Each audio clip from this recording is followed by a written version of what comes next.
বার্তা হলো তার সঠিক বিচার, সঠিক তদন্ত এবং আগামী দিন যেন ওই সমাজের মধ্যে এরকম ধরনের ঘটনা না ঘটে। সারা রাজ্যের কাছে একটা মেসেজ দেওয়া যে মানুষকে এভাবে নৃশংসভাবে হত্যা, এরকম ঘটনা যেন না ঘটে। সারা রাজ্যের মানুষ যেন এইসব কর্ম থেকে ফেরত আসে। আর এসব ধরনের যারা দুষ্কৃতিকারী তাদের প্রতি যেন দৃষ্টান্তমূলক সামাজিকভাবে এবং আইনগতভাবে সব দিকে যেন সঠিক অবস্থান থাকে, সেটার বার্তা আমরা দিচ্ছি।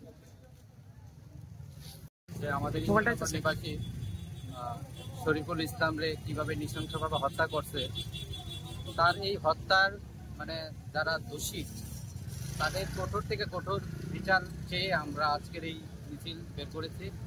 আমরা ত্রিপুরা রাজ্যের আইন প্রশাসন, রাজ্যের মাননীয় মুখ্যমন্ত্রীর কাছে আবেদন করব এরকম নৃশংস ঘটনা যাতে কোনো জায়গায় না ঘটে এবং আমাদের আর কোনো মায়ের বুক যাতে খালি না হয়, তারই প্রতিবাদে আজকে আমরা এই মিছিল নিয়ে বের হয়েছি।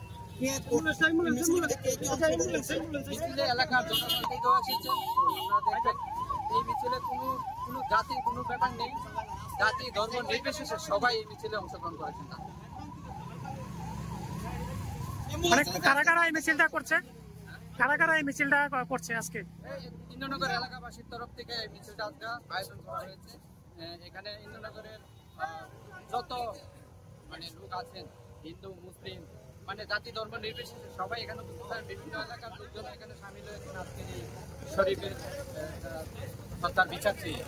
আমরা এর বিচার চাই, বিলম্বে যাতে দোষীরা কাঠগড়ায় থাকে। আমরা এই মুহূর্তে আপনার নাম? আমার নাম হানিফ মিয়া। হ্যাঁ, হানিফ মিয়া।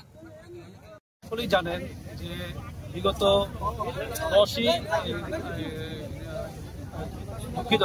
8ই জুন আমাদের ইন্দ্রনগর এলাকার সকলেই সুপরিচিত, আমাদের সকলেরই স্নেহের শরীফুল নিখোঁজ হয়েছিল।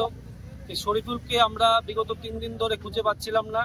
গতকাল আমরা প্রশাসনের মাধ্যমে জানা যায় যে তাকে হত্যা করে, নির্মমভাবে হত্যা করে তাকে গন্ডাছড়ায় সেখানকার গন্ডাছড়া দুর্গানগর একটি নারায়ণপুর একটি বাজারে তাকে একটি দোকানের মধ্যে ফ্রিজের মধ্যে ডিপ ফ্রিজে রাখা আছে, একটা ব্যাগ ভর্তি করে। এই নির্মম হত্যাকে কেন্দ্র করে আমরা আমাদের ইন্দ্রনগর এলাকার সমস্ত অংশের হিন্দু মুসলিম থেকে শুরু করে সমস্ত অংশের জনগণকে সাথে নিয়ে আমরা এই নির্মম হত্যার প্রতিবাদে আমরা একটি শান্তিপূর্ণ একটি মৌন মিছিল, আমরা এখানে ক্যান্ডেল মিছিল আমরা করতে যাচ্ছি।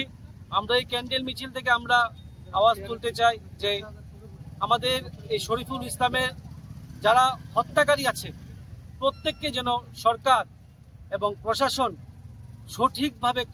সঠিকভাবে দৃষ্টান্তমূলক শাস্তি এবং কঠোর থেকে কঠোরতম শাস্তি ওদের প্রদান করে, যেন আগামী দিন এই শরীফুল ইসলামের মতো আর কোনো ভাইকে আমরা, আর কোনো ছেলেকে আমরা যেন হারাতে না পারি, আর কোনো মায়ের বুক যেন খালি করতে না পারে এরকম সন্ত্রাসীরা।